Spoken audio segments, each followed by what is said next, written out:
Querido Deus amado, abençoa nossos corações e mentes para que tenhamos sempre um espírito preparado e disposto a ouvir a Tua palavra e ter o Evangelho no centro de nossas vidas. Sacia-nos com a água da vida, ó Pai, hoje e sempre. Amém. Semana passada nós vimos que a viagem do peregrino é Jesus. Ele faz uma parada numa conversa com Nicodemos. A gente viu quem era Nicodemos. Ele não era um simples fariseu. Ele era o melhor dos fariseus. Ele era humilde, mente aberta. E para fariseu, Jesus fala, você tem que nascer de novo. A gente viu também que Jesus coloca a fala com Nicodemos, né, ao lado da mulher samaritana. Então o evangelista João coloca esses dois momentos lado a lado. E o engraçado é que a mulher samaritana era a pior das piores, a mais marginalizada. Ela era parte de um povo que já era marginalizado, excluído. E mesmo dentro desse povo, ela era excluída pelo próprio povo, pela vida que ela levava. O que Jesus quer mostrar para nós é que não há meritocracia quando o assunto é espiritual. A meritocracia fica para a nossa vida civil. Vestibular, emprego, aí sim você precisa de méritos para seguir adiante. Mas na vida espiritual não. Nicodemos, o primeiro colocado no vestibular espiritual, falhou feio. E a mulher samaritana, a última colocada, também falhou. A única diferença é que pelo menos ela sabia que ela falhou. Que ela falhava, né? E enquanto Nicodemos aguardava uma aprovação. Então ela não se frustrou quando Jesus falou, eu te dou a água da vida porque você não tem. Ela, puxa, me dá essa água. Ela sabia que ela estava reprovada. Ela sabia que ela não era ninguém. Nicodemos não, esperava um elogio. Pô, primeiro lugar. E ele vem falar que eu tenho que nascer de novo, pensou Nicodemos. Vamos agora, semana passada a gente focou mais em Nicodemos, né? Vamos agora ir lá para a mulher samaritana. Como que foi essa história com a mulher samaritana?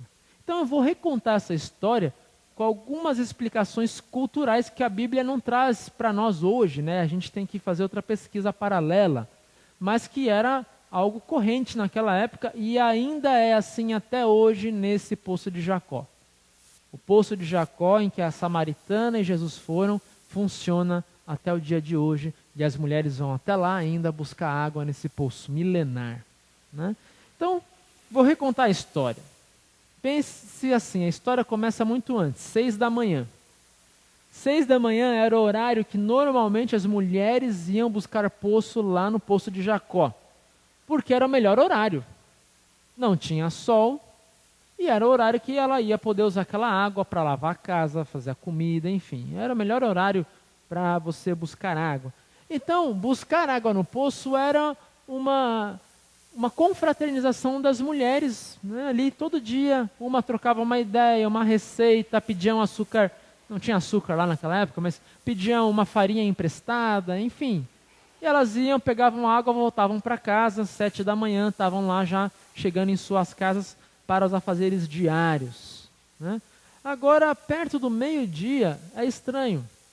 Tem coisas estranhas naquele dia acontecendo. Primeiro, muito estranho, um grupo de judeus que odiavam os samaritanos, um grupo de judeus na Samaria, Jesus e seus discípulos. Jesus para no poço e os discípulos vão comprar comida em algum local. Meio-dia, sede batendo, vem uma mulher, uma única mulher, uma mulher samaritana da cidade próxima. Por que meio-dia? Porque ela não era bem recebida entre as outras mulheres. Ela era talvez meio excluída ali. Aí nesse ponto da história nós temos que entender o que era essa história do povo samaritano e judeu. Por que era tão estranho uma samaritana e um judeu ali naquele poço juntos, Jesus e a mulher? Na verdade, a história do ódio entre um povo e outro começa 400, 600 anos antes de Cristo. Começa quando os judeus vão lá para o cativeiro, na Babilônia, né? Mas realmente piora quando o Reino do Sul, 500 anos antes de Cristo, também é levado para o cativeiro na Babilônia. O do Norte, né? No ano 700 e pouco, é levado para a Síria. O problema é que o reino do norte, as 10 tribos do norte, nunca mais retornam. O reino do sul, dos israelitas, de Judá, que vai para a Babilônia, retorna, dá origem ao povo judeu. Mas aquele povo do norte, que era sangue do sangue judeu, eram 12 tribos, os judeus eram uma tribo só, né? O problema é que as outras 10 tribos que foram lá para a Síria não retornaram para sua terra. E os poucos que ficaram lá no reino do norte se mesclaram com pessoas que vieram de outras terras também deportadas. Essa é a origem do povo samaritano. Eles foram um povo israelita que permaneceram em Israel, mas se misturaram com povos que chegaram. E além de misturar raça ali, eles misturaram religião também. Então, quando os judeus retornam da Babilônia, eles encontram ali aquele povo misturado, com crenças misturadas, e falam: não, são malditos, não são um povo igual a gente. Aí começa o ódio de um povo com outro. Então os judeus excluíam os samaritanos. Lógico que esse ódio não fica barato. É um matando o outro. O ódio era tão intenso que mesmo no culto, eles pediam pelo fim do outro povo. Lembra quando os samaritanos se negam a dar entrada, a passagem para Jesus na cidade? Lá na frente, né? Não agora. O que os discípulos judeus queriam? Jesus, desce fogo do céu, mata todo mundo. Né? Então era assim essa rivalidade. Aí essa mulher se aproxima do poço para pegar água. O normal era ela ficar quieta e ele também. Mas Jesus fala com aquela mulher e diz: me dá um pouco de água, tenho sede. Ela se espanta. Por que ela se espantou? Não seria tão normal hoje alguém bater na sua casa e pedir um copo de água? Uma mulher, um homem, enfim, qualquer pessoa? Não naquela época. Naquela época, primeiro lugar, havia uma barreira social. Eram no mínimo 5 barreiras que existiam entre Jesus e a samaritana. Primeira barreira social: um homem não deveria dirigir palavra a uma mulher que ele não conhecia, por uma questão de costume e fidelidade, né? É assim até hoje entre os árabes. A mulher que vai no mercado árabe, um homem não pode falar com ela, nem ela com outro homem. No máximo ela fala com o vendedor lá onde ela quer comprar alguma coisa. Só pode falar com pessoas da família. Jesus não era da família dela, então ela se espanta: nossa, ele falando comigo? Por isso ela fala: como você, sendo homem e judeu, fala comigo que sou mulher e samaritana? Havia então uma barreira racial também. Ele era judeu e ela era samaritana. Eles não se falavam. Havia uma barreira religiosa. Para vocês terem uma ideia, os fariseus, como Nicodemos, né? Os fariseus haviam declarado que as mulheres samaritanas eram impuras desde a concepção, né? Na prática, significava que as mulheres samaritanas eram consideradas pelos fariseus pessoas de impureza perpétua, como um porco, como um animal. Jamais uma mulher samaritana deveria dirigir palavra a um homem judeu e vice-versa. Então ela se espanta: como que um judeu homem fala comigo que sou samaritana, sendo que eles me declararam impura para sempre? Na prática, isso significava que se aquela mulher era impura aos olhos de um judeu, jamais um homem judeu deveria pedir água para ela. Ué, vai beber água do balde impuro? Não podia. E Jesus pede a água da samaritana. Né? Tinha uma barreira moral. A samaritana era desprezada pelo seu próprio povo, porque ela era uma mulher promíscua, ela teve 5 maridos. E não era assim de viuvez, né? Era 5 maridos um atrás do outro. Então, os próprios samaritanos deixavam ela de lado, né? Talvez isso seja indicação de por que ela foi meio-dia e não foi mais cedo. Eu sei que alguns comentadores vão falar: não dá para saber por que ela foi meio-dia, né? Talvez ela acordou tarde, né? A Bíblia não fala de fato. Mas o contexto social da época nos faz facilmente ver que provavelmente ela foi meio-dia porque ela era desprezada pelas outras mulheres de família. Ninguém queria uma moça que teve 5 homens na vida frequentando as suas casas e ouvindo suas conversas. Vai que agora rouba o meu marido. Então ela era excluída pelo seu próprio povo. Uma das indicações é que quando ela fala do evangelho, são os homens que vão. É estranho isso. Nenhuma mulher dá bola para ela, quando ela vai falar de Jesus, né? Enfim, Jesus quebra 5 barreiras quando fala com aquela mulher. Isso mostra que o evangelho é um evangelho radical. Não dá para amar o próximo com base no que o próximo é, entende?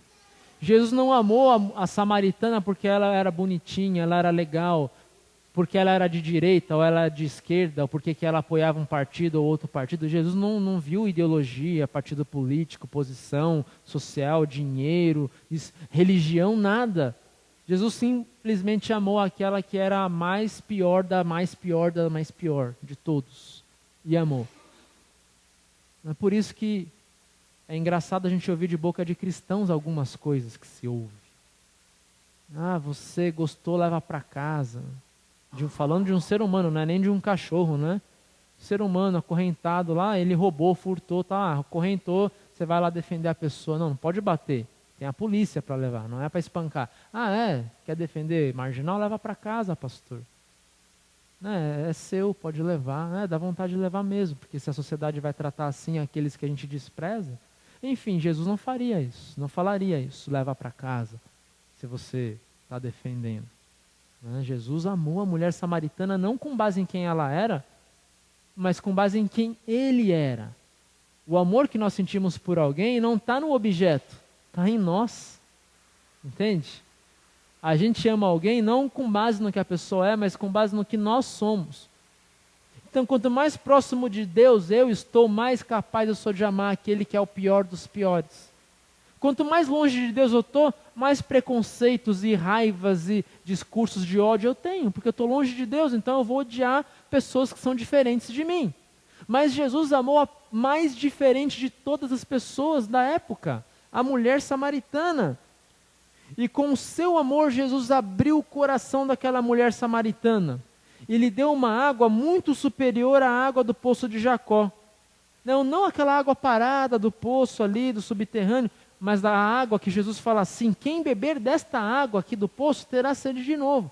Mas quem beber da água que eu lhe der, nunca mais terá sede. Porque a água que eu lhe der se transformará numa fonte de água da vida, que dá vida eterna.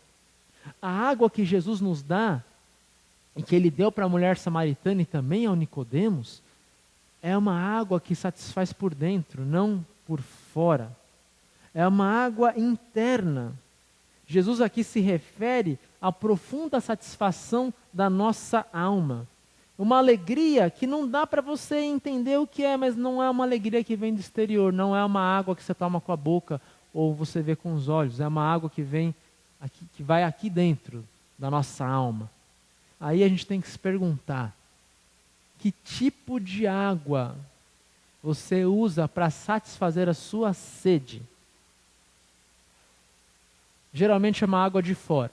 Que tipo de água, ou seja, quais são as coisas na vida que faz você seguir adiante, entende? Aí a gente tem um motor que nos faz acordar e seguir adiante, continuar vivendo, né? Quando a gente perde esse motor, a gente entra em depressão, enfim. A gente tem um motor, a gente tem uma motivação. Qual é essa motivação? Alguns colocam a motivação no amor romântico. Fazem tudo pelo casamento. Outros colocam a sua motivação, né, na carreira e nos estudos. Então você sempre tem uma prova para fazer, um concurso para prestar, uma dissertação para defender, uma fusão de empresa para... Enfim, você sempre tem algo que vai te empurrando para frente. Outros colocam o motor em causas sociais.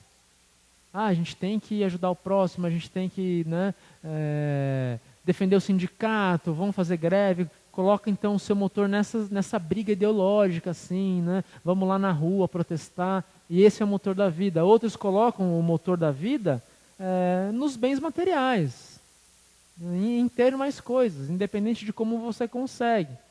A verdade é que, aonde quer que você coloque o motor fora de você, seja amor romântico, a carreira, o estudo, o status, o dinheiro, a ideologia política, esse motor um dia vai precisar parar, como qualquer motor, porque ele é de fora de você. Jesus diz que isso está errado. Você não deve viver por um motor externo a você. Se a motivação da nossa vida é nosso partido político, nossa posição ideológica, nossa carreira e trabalho, nossos estudos, nossa família ou nosso casamento, isso um dia termina tudo. Marido um dia morre, esposa também. Carreira um dia estagna, você não vai sempre continuar crescendo, uma hora você vai atingir o ápice e lá vai ficar. Né? Uma hora você não vai ser mais o bambambam, vai ter outro que vai te superar. Enfim, tudo que a gente faz na vida, uma hora aquele motor para, porque a gente não é infinito. Nenhum carro chega a 1000 por hora, você pode ter uma Ferrari, ela vai chegar a 330 e lá vai ficar 330. E aí, mas eu quero mais, mas o motor não vai mais, acabou. Já chegou no limite. Então, qualquer motor na minha vida, uma hora, não é nem que ele estraga, não, uma hora a gente para, chega, igual Alexandre o Grande, né? Uma hora o mundo termina, não vai ter mais outro planeta para ele conquistar. Uma hora acabou, venci todo mundo, e agora o que eu faço? Então, nesse ponto, a gente conclui às vezes que na vida a gente chega no momento que a gente sente assim, a minha sede não foi saciada. Eu cheguei onde eu queria chegar e a minha sede foi saciada. Então a Bíblia mostra 2 tipos de pessoas. Tem aqueles que não chegam onde queriam chegar, não chegam nos seus sonhos e ficam frustrados porque não chegaram lá. E acham que o vazio da vida e a sede é por não ter chegado lá, entende? Tem gente que fica frustrado e aquele vazio acha que o vazio vem de não ter chegado no ápice do seu sonho. Mas não é isso, não é porque você não chegou lá que você se sente vazio. É outra sede que a gente tem. Agora tem outros que chegam lá, vão no topo, chegam no número 1, ou têm os sonhos que queriam ter, e quando chega no topo da montanha, sente a mesma sede, fala, tá, cheguei, e aí, cadê? Continuo com sede. Eu vou citar 2 exemplos para vocês. Um grande tenista, alguns já ouviram falar sobre ele, o Boris Becker. Ele foi o mais jovem tenista a ganhar o Wimbledon, número 1 do ranking. Ele fala, olha, eu venci o Wimbledon 2 vezes. Ganhei muito dinheiro, tive todas as mulheres que eu queria ter e tudo que o dinheiro podia me dar. E ainda assim sinto um vazio interior e não tenho paz. Sofia Loren, numa entrevista, atriz famosíssima, ela fala assim, eu tenho tudo que eu sempre sonhei ter. Eu tenho tudo que qualquer ser humano talvez sonhe em ter. Mas eu digo para vocês, há um vazio dentro de mim impossível de preencher. Pessoas que chegaram lá sentem a mesma sede e frustração daqueles que lutam e não chegam lá. Entendem o que eu quero dizer? A sede não é você não chegou lá, você não conseguiu ser o cara ou a grande mulher. Não, essa sede não é isso. Por isso, para de ficar buscando as escadas para ver, eu vou fazer isso, que quando eu chegar lá acho que eu vou ter paz e vou me saciar e vou ter assim, eu sou alguém. Não, você vai chegar lá em cima e vai sentir a mesma sede de quando tinha embaixo. Ou você vai tentar escalar e vai cair, porque você de repente não vai ser bom o suficiente para escalar tudo. Enfim, o que a Bíblia mostra com Nicodemos e a mulher samaritana é, não importa se você chegou lá ou se você ficou na metade do caminho e caiu. Não importa se você passou em primeiro lugar numa FUVEST ou reprovou 10 vezes e nunca conseguiu a sua carreira, não importa. Você e ele vai sentir a mesma sede, porque essa sede não é saciada com motor externo. A sede que nós temos é a sede do pecado, e pecado você não aplaca com carreira, com estudo, com família, com casamento, com filhos. Não aplaca, a sede continua lá. Alguém pode dizer assim, mas eu não sinto tanto essa sede não. Alguns não sentem a existência dessa sede ainda, porque estão naquela correria. A correria é a melhor forma da gente se enganar a nós mesmos. Não é? Quando a gente está cheio de coisa para fazer, parece que a gente é alguém. Que a gente está chegando em algum lugar. Então a gente até fica assim, não, eu sou importante, estou fazendo coisas muito importantes na carreira, na família, na igreja, defendendo o meu partido político. Estou lá, estou conseguindo. É um ledo engano. É um ledo engano. Uma hora, quando você para com tudo, atinge o ápice de tudo, esse vazio vem escancarado em você. Enquanto Alexandre o Grande lutava a batalha, no meio da batalha de fato, ele não tinha aquela sede, aquele vazio. Mas quando ele conquista a Índia e não tem mais nenhuma batalha importante para fazer, ele fala, puxa vida, e agora? O que eu faço? Estou num vazio. Sabe aquela pessoa que não quer se aposentar porque sabe que se parar vai morrer? Porque ele precisa da correria. Porque se ele para, ele vê, eu tenho sede. Eu não sou ninguém. Mesmo sendo super alguém, eu ainda não sou ninguém. Eu sinto que eu não sou ninguém. Porque o pecado está lá. Você só camuflou a vida inteira aquele pecado, aquela coisa ruim, com a correria do dia a dia. Mas ele continua lá, uma hora a sede vem. Não adianta matar a sede com Coca-Cola. É água. E a única água que mata a sede existencial é a que Jesus quer dar a nós. Então, meus irmãos, é hora de fazer igual o filósofo Nietzsche fala, tem que encarar o abismo da vida. E é isso que a gente tem que fazer hoje. Para de pensar agora na sua carreira, pode estar maravilhosa, você está correndo, está fazendo coisa importante, para essa correria agora. Hoje, pelo menos. Você pode ser o melhor pai do mundo, esquece seu filho. Melhor marido, melhor esposa, você não é mais. Encara a sua vida, o abismo da sua vida de frente. Encara aquele vazio que você esconde. E seja fiel nesse enfrentamento. Aí você vai ver algo que a gente até vê num seriado. Né? Tem um seriado americano de donas de casas. É um seriado legal. Às vezes eu sou obrigado a assistir porque a Camila vê. Mas é interessante, assim, mostra coisas muito reais. Tem aquela mulher, assim, a melhor mulher do universo. A casa dela, assim, você passa o dedo no rodapé limpo. É a Brie, né? O nome dela é Brie. Ela faz, assim, refeições maravilhosas todo dia para o marido e para os filhos. Assim, é a mulher perfeita. E ela um dia briga com a melhor amiga, porque a melhor amiga dela também é a mulher perfeita. Então as duas, né, começam a ter aquela rivalidade e no fim as duas estão fazendo um casamento ali, uma decoração, comida, tudo. Né? Elas estão trabalhando lá e na verdade uma delas vai ser escolhida para entregar alguma coisa ali. A Brie fica com ciúmes que a outra está despontando, né? E ela pega uma maionese que o cara da cozinha fala, ó, joga fora porque isso aqui ficou fora. Ela pega e oferece para outra amiga. A outra amiga come, lógico, passa mal e não consegue continuar o evento. E ela brilha. As duas discutem. Né? E aí, essa mulher que foi envenenada, ela fala para a Brie assim, sabe que eu te entendo? Eu sei como que é ser igual você. A gente se esconde atrás de uma louça bem lavada, então a gente lava aquela louça. A gente se esconde atrás de um chão muito limpo, da melhor comida que a gente pode fazer. A gente fica noite e dia trabalhando em casa, porque a gente não quer chegar num certo horário do dia em que tudo está feito, a gente senta no nosso sofá para tomar chá e a gente conclui, eu ainda tenho sede, eu ainda não sou alguém. Então a gente se ocupa com tudo que é possível. Para então de se ocupar agora. E encara o abismo da sua vida. Encara o abismo da nossa vida. E sabe o que Jesus quer dizer? O abismo está lá. O abismo pode ser a morte de um filho que se foi, que você aplaca. O abismo pode ser a doença que você tem, que você tenta também fingir que ela não existe.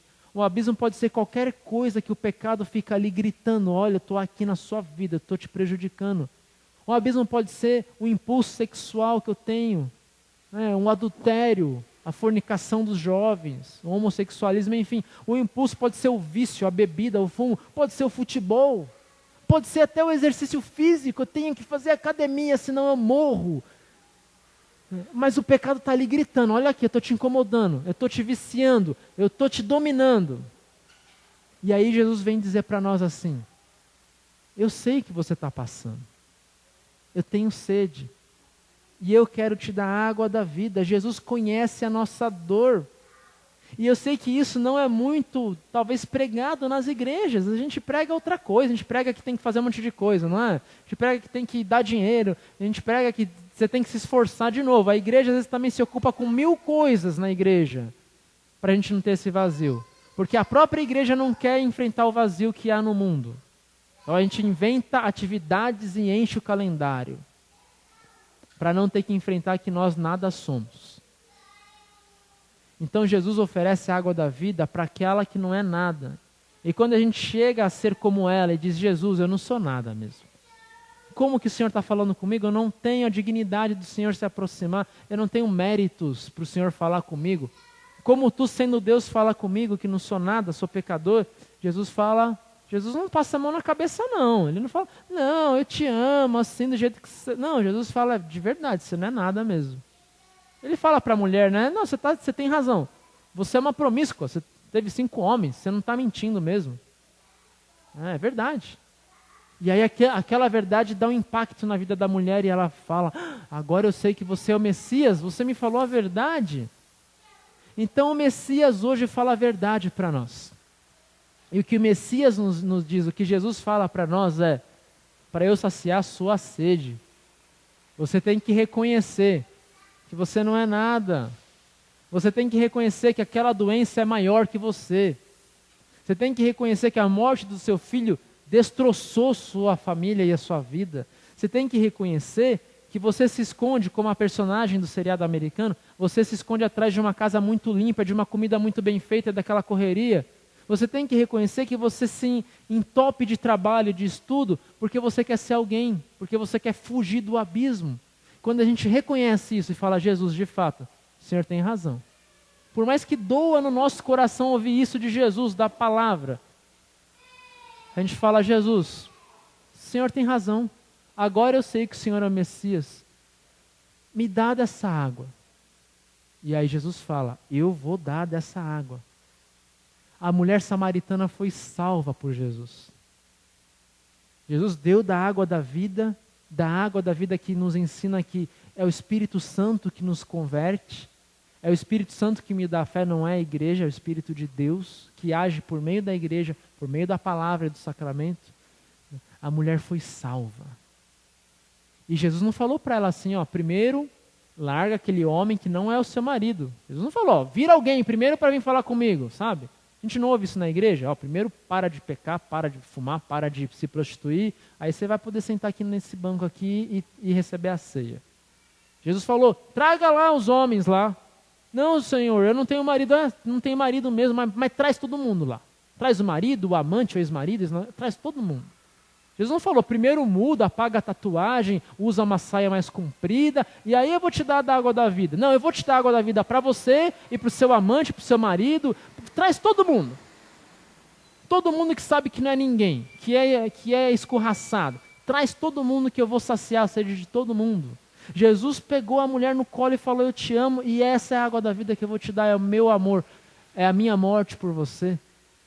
Ela, lógico que ela foi transformada. Mas ela não foi transformada para merecer o amor. Ela se transformou por causa do amor de Cristo.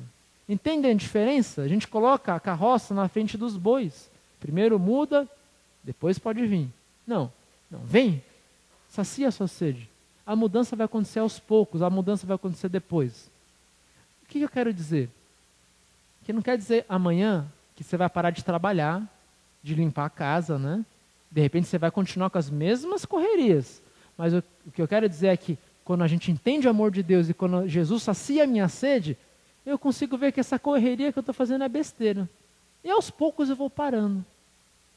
Eu consigo ver que essa minha mania de querer tudo em ordem, eu estou me escondendo como uma personagem do seriado. E aos poucos eu vou... Né? Jesus não pega uma Ferrari a 300 por hora e coloca uma parede e fala para ela parar, né? A freada é...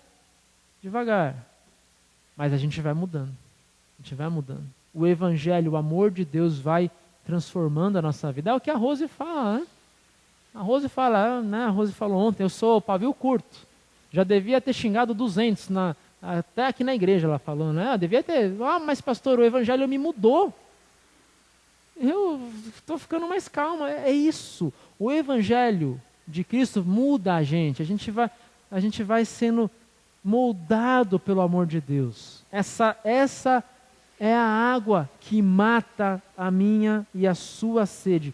É essa água que faz eu sentir que eu tenho água da vida para dar e vender para todas as pessoas. Aí vem uma pergunta muito importante.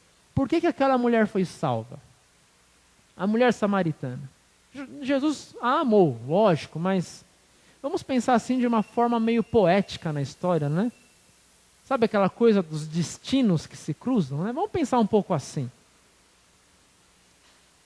Por que ela teve a sede saciada? Porque Jesus teve sede. Ele parou lá e pediu água. Eu estou com sede, eu quero água sua, essa do poço. De forma poética, isso significa que a sede da mulher foi saciada porque ele teve sede. E aí, isso de forma poética, né? Não vamos dizer que isso é assim, né? Assim, é uma poesia. De forma poética, você pode pegar esse tenho sede de Jesus para uma outra frase igual que ele disse aonde? Onde que ele disse tenho sede? Na cruz. Na cruz ele falou tenho sede. E a sede que ele teve não foi só a sede da água. A sede que ele teve foi, ele trocou a água da vida, que era ele próprio, o próprio Pai, e ele pegou a nossa sede, ele sentiu a sede no nosso lugar. Então sabe esse abismo que você tem que encarar do vazio da sua vida? Você só encara se você quer. Porque Jesus já preencheu esse abismo com o amor dele na cruz, ele sentiu a sede no seu lugar. Não tem mais esse abismo. É uma ilusão você pensar que sua vida é vazia agora. Porque a sua vida, esse grande vazio foi preenchido pelo amor de Deus por nós. E não foi assim preenchido com água, com espuma. Não, Jesus preencheu o vazio com a morte dele. Com a entrega da vida dele pelos nossos pecados. Então não foi um vazio, uma espuma ali. Foi um ato, foi uma ação de amor por nós. Jesus morreu por nós, agora pensem também assim, Jesus morreu por nós antes da gente nascer, antes de eu fazer qualquer coisa. Sabe aquela besteira de falar, eu aceitei Jesus? É mentira, Jesus aceitou você lá na cruz, antes de você nascer, antes de você merecer qualquer coisa que seja. Isso prova que não há mérito no campo espiritual, entende? Não há meritocracia diante do trono de Deus, porque ninguém merece. Se fosse por meritocracia, ninguém herdaria o céu. E isso Deus deixou bem claro para Nicodemos, que era o melhor dos melhores. Você tem que nascer de novo, assim já era. Né? E aí lembra da semana passada, o que é nascer de novo? Qual que é a comparação que se usa aqui? Que mérito você e eu, que mérito nós temos em nascer nesse mundo? Nenhum. Você nasce, é uma dádiva. Você não mereceu, você não fez um vestibular. Você nasceu. Né? Nascer de novo também não tem mérito. É nascer de novo, é algo que está externo a você. É Deus que vem e faz você nascer de novo. É Deus que te aceita em Cristo. É Deus que salva e regenera a sua vida. Então não há orgulho num campo espiritual. Eu não posso dizer, eu sou um bom cristão. Não, você não é bom cristão. Não existe isso de bom cristão. Você é pecador, igual todo mundo, igual a mulher samaritana, igual o macumbeiro, igual o muçulmano. Todo mundo pecador, não tem diferença não. Todo mundo sedento. A única diferença é que o cristão é alguém porque Jesus morreu por ele e ele crê nisso. Essa é a única diferença. Mas o mérito está em Cristo, não em mim, entendeu? O mérito está em Jesus, ele fez, eu não fiz nada. E ele me aceitou assim. Agora a minha vida, a partir daí, se eu tenho água para saciar outras pessoas porque eu estou saciado, o que eu faço com essa água? Eu distribuo. Faço igual a mulher samaritana. Ela foi até a cidade e trouxe um bando de gente para saciar a sede. E no começo foi ela que saciou com a água que sobrou, porque o próprio pessoal fala, olha, primeiro a gente acreditava porque você falou, então foi o testemunho dela, que estava ali, ela olha, tem água sobrando, ó. O Messias me salvou, tenho água aqui para dar para vocês. E eles provaram, nossa, que saciei minha sede. Mas ela, olha, eu não tenho como dar mais, vocês têm que ir até a fonte. Então eles mesmos falaram, né? Olha, a gente acreditou porque você falou, mas agora a gente acredita porque a gente viu, porque a gente conheceu Jesus. Então esse é o nosso trabalho, distribua a água da vida para as pessoas. E aí traga ela para a fonte da água viva, leva a fonte da água viva para essas pessoas. E aí quando eu digo essas pessoas, é isso que eu quero dizer mesmo. É aquele que você acha que não merece. amar o próximo que está próximo de você e que pensa igual você e é igual você, é fácil. Eu falo isso também de mim mesmo. A gente cresceu, classe média, a gente gosta de pensar, pô, prefeito legal, tá limpando a cidade, a gente pensa assim. Está fazendo um bom trabalho, de fato o Dória está sendo excelente em muitos aspectos. Mas eu também tenho que amar aquelas crianças da Vila Missionária que não estão vendo os muros pichados, pintados de novo. Na escola está toda pichada. Eu tenho que amar a Vila Missionária que diz que o Haddad era melhor porque eles tinham o remédio que precisavam. E porque eles tinham van escolar até os 12 anos para ir longe para a escola e eles tinham bilhete gratuito para ir. Então eu também tenho que ouvir esse outro lado de gente diferente de mim que eu diria, para de reclamar, para de fazer mimimi, o cara está sendo um bom prefeito, fica aí. Não, eu tenho que entender esse lado também. Ou seja, eu tenho que amar aquele que pensa até diferente da minha posição. E aí eu vejo que a minha própria posição não pode ser uma posição, essa é a minha posição.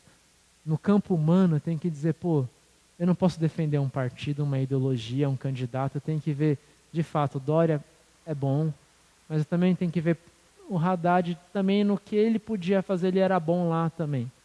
Talvez não para mim, que não preciso de remédio, não preciso de van escolar, não preciso de... Para mim talvez não foi bom. Foi horrível, colocou a ciclovia e atrapalhou toda a igreja aqui, né? Talvez para mim ele não foi bom, mas para quem pega ônibus foi ótimo, por exemplo. Né? Para mim que uso o carro talvez não. Enfim, eu não posso ter uma posição, essa é a minha posição, é legal e tem que ser esse cara, entende? Eu tenho que ter a posição assim, todo mundo é pecador e todo mundo também tem um lado bom, como o Dória, como o Haddad, como o PT, PSDB, direita, esquerda, enfim. Quando eu consigo ver o meu próximo com esse olhar, não um olhar enviesado, é diferente de mim, vai. Não, olhar de amor, eu consigo derramar a água da vida para todas as pessoas que precisam dessa água. E quando eu estou secando, eu venho abastecer aqui e vou lá fora e levo mais.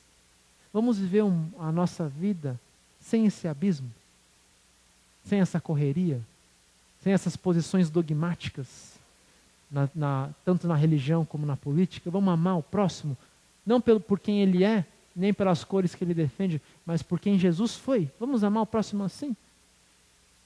Por causa de Cristo, não porque ele é bom ou ele é ruim? Vamos amar sim, porque Deus nos amou do jeito, sem olhar para nossas convicções. Ele nos amou e entregou a vida dele por nós. É esse Cristo que sacia a nossa sede. Amém. Vamos então seguir o nosso curso.